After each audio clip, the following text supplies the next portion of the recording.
രാജ്യതലസ്ഥാനത്ത് പ്രധാനമന്ത്രി നരേന്ദ്രമോദിയുടെയും ആഭ്യന്തരമന്ത്രി അമിത്ഷായുടെയും മൂക്കിന് താഴെയുണ്ടായ സുരക്ഷാ വീഴ്ചയുടെ പൂർണ്ണ ഉത്തരവാദിത്വം കേന്ദ്ര ആഭ്യന്തരമന്ത്രി അമിത്ഷായുടേതാണ്.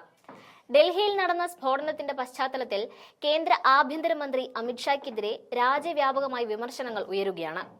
ആഭ്യന്തരമന്ത്രി ധാർമ്മിക ഉത്തരവാദിത്വം ഏറ്റെടുത്ത് ഉടൻ രാജിവെക്കണമെന്നാവശ്യപ്പെട്ട് AICC general secretary KC Venugopal രംഗത്തെത്തി.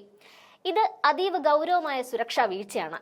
ഇതിന്റെ ധാർമ്മിക ഉത്തരവാദിത്വം കേന്ദ്ര ആഭ്യന്തരമന്ത്രി ഏറ്റെടുക്കാൻ തയ്യാറാകണം എന്നാണ് കോൺഗ്രസ് നേതൃത്വം ശക്തമായി ആവശ്യപ്പെടുന്നത്. മുംബൈ കലാപം നടന്നപ്പോൾ അന്ന് ഗുജറാത്ത് മുഖ്യമന്ത്രിയായിരുന്ന ഇന്നത്തെ പ്രധാനമന്ത്രി നരേന്ദ്രമോദി സുരക്ഷാ വീഴ്ച ആരോപിച്ച് അന്നത്തെ സർക്കാരിനെ കടന്നാക്രമിച്ചുകൊണ്ടുള്ള പ്രസ്താവനകൾ നടത്തിയ കാര്യം വേണുഗോപാൽ ഓർമ്മിപ്പിച്ചു. രാജ്യത്തിനു മുന്നിലുള്ള ഈ പ്രസ്താവനകൾ ഉദ്ധരിച്ചുകൊണ്ട് അന്ന് നരേന്ദ്രമോദി ഉയർത്തിയ അതേ ധാർമ്മികത ഇന്നത്തെ സാഹചര്യത്തിൽ കേന്ദ്ര ആഭ്യന്തരമന്ത്രി ഏറ്റെടുക്കാൻ തയ്യാറാകണം. ഈ സാഹചര്യത്തിൽ അമിത്ഷാ രാജിവെക്കണമെന്നും വേണുഗോപാൽ കൂട്ടിച്ചേർത്തു. ദേശീയ തലസ്ഥാനത്തെ സുരക്ഷാ വീഴ്ചയെ പ്രതിപക്ഷ പാർട്ടികൾ കേന്ദ്ര സർക്കാരിനെതിരെ ആഞ്ഞടിക്കാനുള്ള ആയുധമാക്കുകയാണ്. നരേന്ദ്രമോദിയുടെയും അമിത്ഷായുടെയും നേരിട്ടുള്ള നിയന്ത്രണത്തിലുള്ള ഭരണസിരാ കേന്ദ്രത്തിൽ പോലും ഇത്തരം ഗുരുതരമായ സുരക്ഷാ പാളിച്ചകൾ ഉണ്ടാകുന്നത് ഭരണകൂടത്തിന്റെ കെടുകാര്യസ്ഥതയാണ് സൂചിപ്പിക്കുന്നതെന്നാണ് പ്രതിപക്ഷത്തിന്റെ പ്രധാന വിമർശനം. സ്ഫോടന വിഷയത്തിൽ അമിത്ഷായെ ലക്ഷ്യമിട്ടുള്ള പ്രതിപക്ഷത്തിന്റെ ഈ വിമർശന നീക്കം വരും ദിവസങ്ങളിലും ശക്തമാക്കാനുള്ള ഒരുക്കത്തിലാണ് കോൺഗ്രസ് ഉൾപ്പെടെയുള്ള പ്രതിപക്ഷ പാർട്ടികൾ. വേണുഗോപാലിന്റെ വാക്കുകളിലേക്ക് പോകാം. അല്ല, ധാർമ്മികത ഉണ്ടെങ്കിൽ ആദ്യം രാജിവെക്കണം.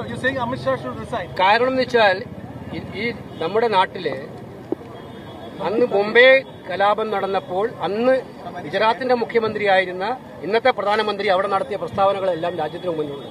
സെക്യൂരിറ്റി ഫെയിലിയർ ആണെന്ന് പറഞ്ഞുകൊണ്ട് സർക്കാരിനെ കടന്നാക്രമിച്ചുകൊണ്ടുള്ള കാര്യമായിരുന്നു അന്ന് അദ്ദേഹം പറഞ്ഞത്. അതിനേക്കാൾ ഗൗരവമല്ലേ ദേശീയ തലസ്ഥാനത്ത് നരേന്ദ്രമോദിജിയുടെയും അമിത്ഷായുടെയും ഒക്കെ തന്നെ മൂക്കിന് താഴെയാണ് ഈ വലിയ ബ്ലാസ്റ്റ് നടന്നിരിക്കുന്നത്. സീരിയസ് സെക്യൂരിറ്റി ഫെയിലർ ആണ്.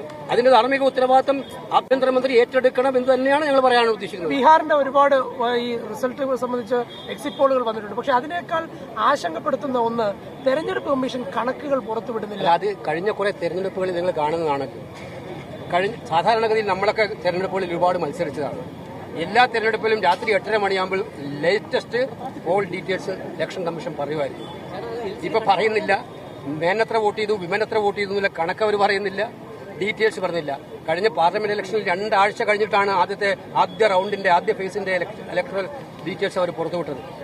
തെരഞ്ഞെടുപ്പ് കമ്മീഷൻ കോംപ്രമൈസ് കമ്മീഷൻ ആണെന്നുള്ളത് നമ്മൾ പല പ്രാവശ്യം എസ്റ്റാബ്ലിഷ് ചെയ്തതാണ്. അത് ഹരിയാനയെ കാണിക്കുകയാണ്. ഇവിടെയും തന്നെ 65 ലക്ഷം പേരെയാണ് വോട്ടർ പട്ടികയിൽ നീക്കിയിട്ടാണ് ബീഹാർ ഇലക്ഷൻ നടത്തിയത്. നിങ്ങൾ മനസ്സിലാക്കണം.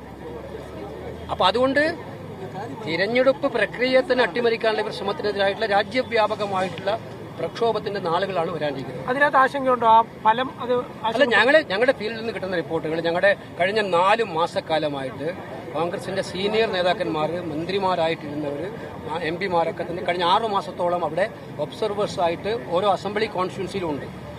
കോൺഗ്രസും മഹാഗഠബന്ധൻ മത്സരം അവരെല്ലാം തരുന്ന റിപ്പോർട്ടുകൾ ഈ തെരഞ്ഞെടുപ്പ് മഹാഗഠബന്ധന് അനുകൂലമായിട്ടുള്ള കാറ്റാണ് താഴെത്തിട്ട് ഉണ്ടായിരിക്കുന്നത് തന്നെയാണ്.